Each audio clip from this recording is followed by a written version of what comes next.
All right, so you guys know we focused on millennials, we focused on women, we focused on minority voters this campaign season. But what about older voters? Are the presidential candidates taking them for granted? They've always been the really civically minded ones. You know, I know growing up, you follow your grandparents into the polls, you follow your aunts and uncles into the polls. Fox 5's Tom Fitzgerald live on Capitol Hill. And Tom, you were with voters at the Spring Hills Mt.Vernon assisted living community today, and I'd love to see what their take is on this, considering everything we've seen. Yeah. Well, you know, because I just turned 50, I fit right in, right? So we sent you right to the home, you know, yeah. Yeah, I felt very at home, actually. They were very welcoming. This was fascinating because what we wanted to do was bring together seniors and seniors. People that, you know, live at Spring Hills, Mt.Vernon Adult Community Center, and seniors who were in high school, you know, from the Hayfield Secondary School in Northern Virginia. You know, and the idea was this. We went in thinking they're going to have very different takes on this. They're going to have very different views of this election. And it turns out we were wrong. They Bill had Clinton a lot is a of... rapist, Infowars.com. Bill Clinton is a rapist, Infowars. Right there. You don't have to run away. I won't hurt you, by the way. Okay, he's gone. So anyway, the situation is this. Take a look at this video. These are the people who we talked to today. Some of these people were in their 90s. Some of these people were teenagers. They all said that, frankly, whoever gets elected next week, that they don't like where we are in the way we talk to each other about politics. You just saw an example of it just now. People screaming at each other. People not talking. People not listening to each other.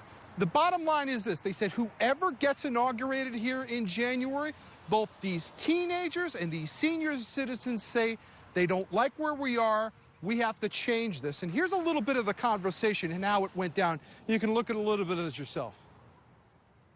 It's been mostly kind of personal back and forth. Does that have to change too? Does there have to be more policy and less personal? But there's things that Republicans, you know, point out that I agree with, and there's things that Democrats point out. They're worrying about today, not what in the past. It's kind of quite a burden. A burden? Why is it a burden? With the two candidates going on. Whatever you do, read. For these two, you don't have to read or do anything. They're telling you everything every day. I'm afraid that we're going to have tyranny. We have to work on building ourselves into better people so we can set a good example. Nowadays, it's the new generation. It's totally different than it was back in the day when I was coming up. Here's the deal. Going on right behind us right now, there is a podium being built.